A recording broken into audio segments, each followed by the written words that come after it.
Por maioria dos votos, o Superior Tribunal de Justiça, STJ, decidiu que um homem não pode retirar seu nome do registro de nascimento de um adolescente, mesmo após o exame de DNA comprovar que ele não é o pai biológico. O colegiado entendeu que a paternidade socioafetiva, ou seja, o laço construído pelo afeto e pela convivência, prevalece sobre o vínculo genético. Resumindo, Ah, tá. Nossa, eu pensei que era outro caso, mas ele no caso pegou a socioafetivo. Meu amigo.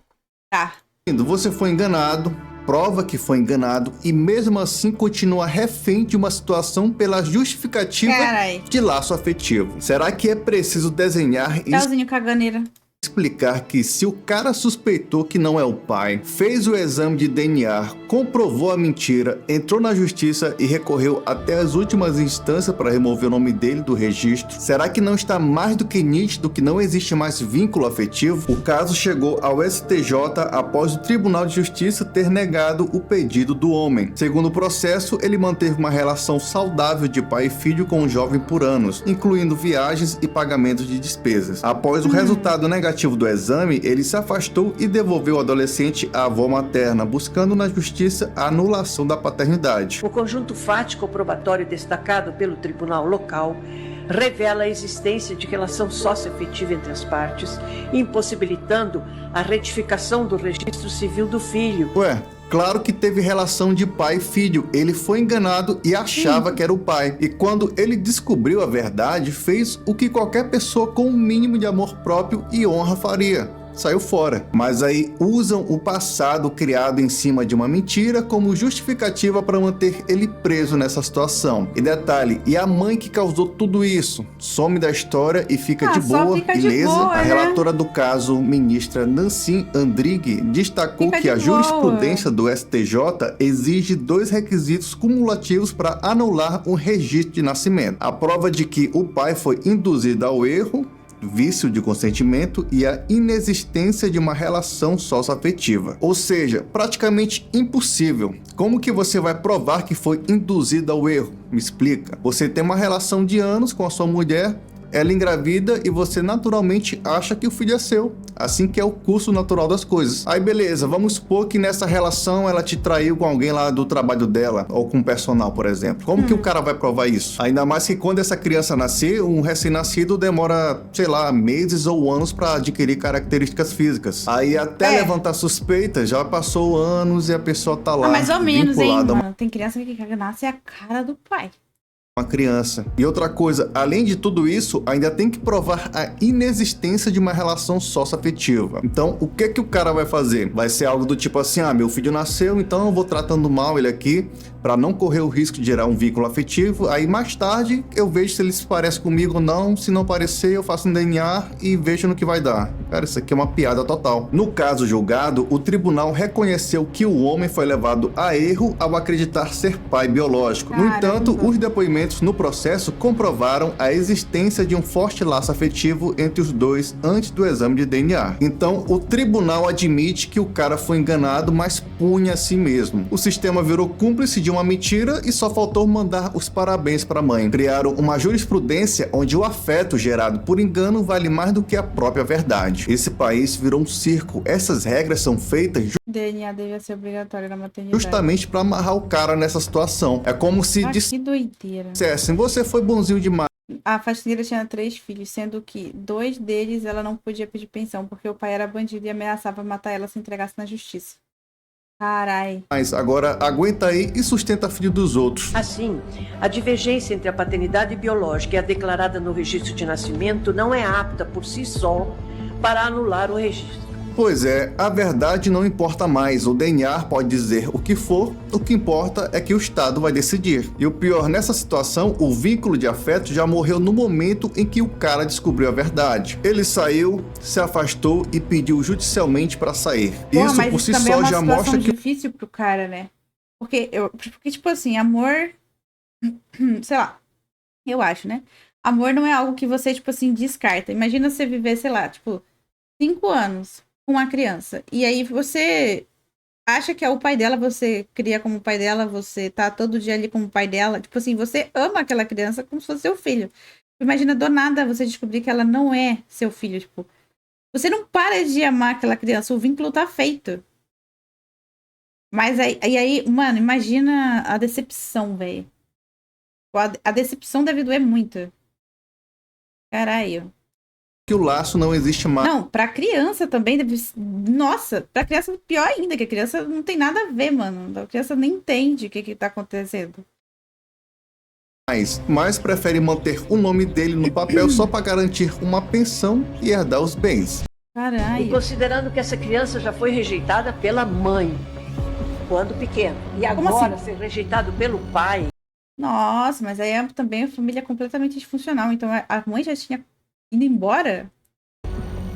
Eu penso que tirar do registro de nascimento dele o nome do pai é uma violência que se fará no emocional, no psicológico dessa criança, que jamais vai ser recuperado. Ou seja, para proteger o emocional de uma criança, o Estado escolhe legalizar uma mentira, punir o homem, absolver a mãe que mentiu e consolidar uma fraude. E é aí que você tem que se perguntar. Não entendi, cadê a mãe? Que ela falou que a mãe abandonou. A mãe não, será que... Ai, não entendi essa parte.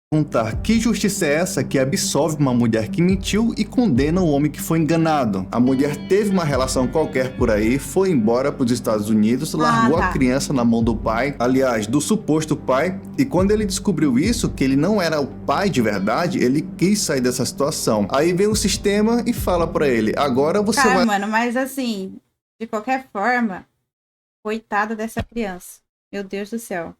Imagina você crescer e, tipo, na sua cabeça, você já sabe, você foi rejeitado pelas duas pessoas que, assim, mesmo que não seja o pai, né? Pelas duas pessoas que deveriam estar com você e te acompanhando pela vida. Nossa, velho, que bosta. Até o fim, assume um... Coitada dessa criança. Meu Deus do céu. As duas pessoas básicas. E o que não é seu, com seu nome... A mãe... Nossa senhora. Paga a pensão, herança e tudo. Ela foi embora para os Estados Unidos. Exatamente. E O verdadeiro, o pai, aí às vezes essa safada não sabe nem quem é o pai. entregou o menino para o pai. E essa proximidade do menino com o pai, ele deve ter percebido algumas diferenças, certamente. Aí ele resolveu fazer um exame de DNA e tomou conhecimento de que ele não era o pai biológico. E é por isso que eu escrevi essa lição no Antiotário. Que situação difícil. Isso é uma situação muito difícil. Sempre faça o exame. É uma merda. Toda saída dessa situação é triste e trágica. Exame de DNA, lição número 35. Eu fui muito criticado na época, sou criticado até hoje, mas esse é um fator essencial para que você não caia em ciladas como essa. Porque uma vez que você se encontre nesse tipo de situação, é praticamente impossível de sair. Se você ainda não tem um Antiotário, clica no link da descrição e obtenha. Aqui obtenho o que, cara? Eu sei que é difícil, mas também é difícil para criança e para esse adolescente. Imagina precisar de livro para ser antiotário. Mas também... Se você precisa de um livro para ser anti-otário, você já é otário. É difícil para a criança e para esse adolescente que viveu pensando que tinha um pai, toda a sociedade pensando que tinha um pai, e agora, de repente, quando o pai soube que não era filho dele, fez as malas. O pai verdadeiro nem deve saber que ele existe, talvez. Sim, mano. Isso daí deve só ter dado e aí ficou grávida e aí... O pai não deve nem saber isso se ela sabe quem é que é o pai. Malas do menino e mandou embora. Como se a gente pudesse pegar um filho, empacotar e se ver livre dele. Essa frase é puramente emocional e tenta pintar o homem como monstro, mas ela ignora que o verdadeiro erro começou com a mãe, que mentiu e abandonou a criança. Sim, com certeza. E o fato é que a mãe teve um relacionamento fugaz, né? Foi embora para... É isso, né, ministro Moura? Ela foi embora para os Estados Unidos. Quem empacotou a criança primeiro foi ela. O homem foi vítima de uma fraude, foi enganado por 14 anos e agora, além de traído, ainda é forçado a manter uma mentira como obrigação legal. E esse... Peraí, a criança já tem 14 anos, então? Meu Deus! Nossa! vínculo afetivo só existiu porque houve uma mentira. Ai, velho, não sei se é pior ainda, porque aí que sim que agora é um adolescente já, aí sim que o adolescente já vai estar entendendo naquele meio que tá sendo rejeitado realmente por todo mundo, vai se fuder. A mãe dele não quis ele, o pai dele agora... Caralho, mano, 14 anos, mas, caralho, 14 anos, velho, por que não fez antes também? Ah, sei lá, em qualquer estágio da vida da criança isso seria difícil. Eu tô pensando muito mais na criança, porque quando a gente é adulto, apesar de que, ok, realmente é complicado pro cara, ele não deveria ser obrigado, se ele não quer ser pai da criança, se ele não é o pai da criança, ele não quer continuar com a paternidade, ele não deveria ser obrigado. Mas, quando a gente é adulto, a gente consegue ter entendimento melhor sobre as coisas. Eu tô pensando mais na criança, porque imagina a cabeça, como fica, mano. Tudo muito confuso. Tira desde o início, não foi uma escolha livre. É totalmente diferente de um homem chegar por conta própria, assumir e registrar uma criança sabendo que o filho não é dele. Uma coisa é você assumir uma mulher grávida ou registrar uma criança sabendo que você não é o pai. Se o cara sabe dessa situação e por conta própria vai lá e registra, aí ok, é uma decisão dele. 14 anos é justamente o momento que a criança fica revoltada. Sim. Pior que sim. Pior que sim.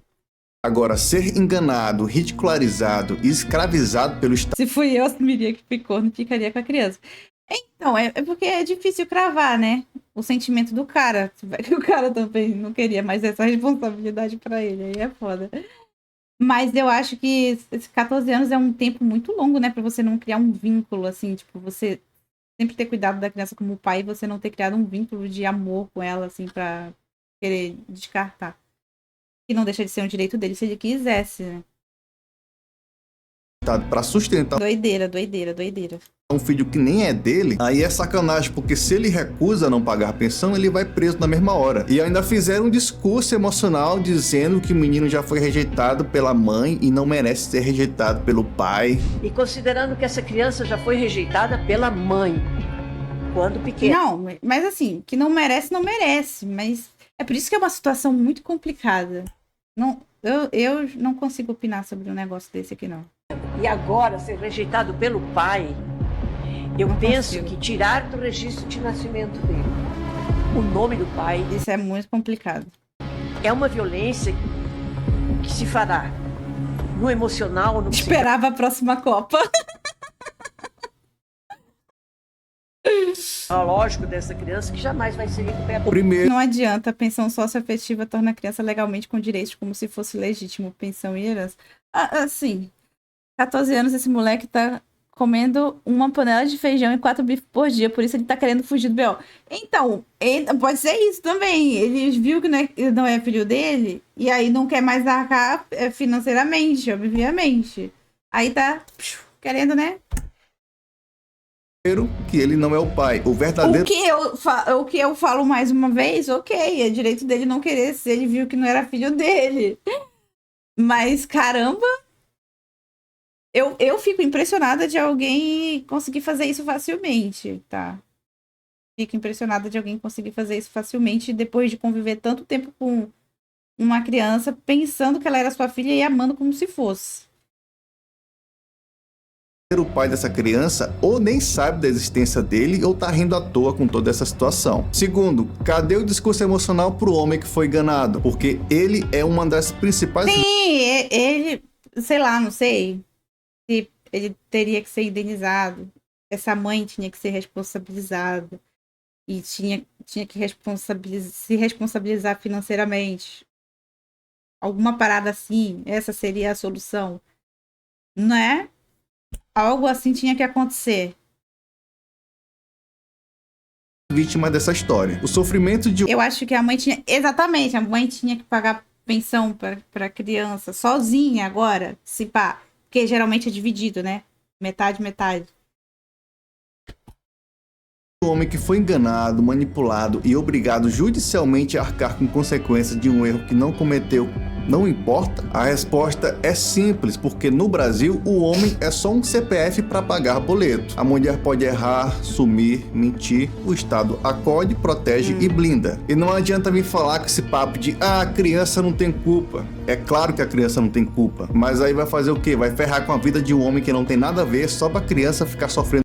Então, aí é que tá. É uma questão muito complicada. Não dá, mano. É uma questão muito complicada. Eu não sei nem o que falar sobre isso. No menos. No final das contas, Porque. Mano, sei lá. isso só estimula a Sei lá. violência e a destruição da sociedade. Imagina você sendo obrigado a conviver com uma criança que não é nada pra você. Tem homens que simplesmente poderiam tomar uma atitude drástica e acabar de vez com essa situação. E você sabe Como do que eu tô assim? falando, nem todo mundo tem sangue de barata. Não, sai fora. Aí é burrice. Aí você vende um livro pra antitrouxa e não sei, né, se ele tá insinuando que o cara ia matar a criança ou alguma coisa assim, ou se matar. Aí você vende um livro que o título é de antitrouxa e você é um trouxa que tá querendo acabar com a sua vida ou matando uma criança ou se matando. Você é um trouxa. Frieza Calma aí também, vamos pensar aqui, ó. Impulsividade é coisa de trouxa. pra ficar ali parado, só assistindo ser humilhado e roubado. E o peso de todas essas consequências estarão nas mãos de quem assinou embaixo dessa aberração chamada paternidade socioafetiva. O maior No máximo comprar cigarro e não voltar. É, tudo bem, tudo bem. golpe da história moderna. Ah, contra a mulher também, mano. Imagina você acabar com a sua vida por ter matado, sei lá, uma vagabunda. Calma aí, calma aí. Vamos pensar um pouco, Ela não merece tudo isso. É, mano.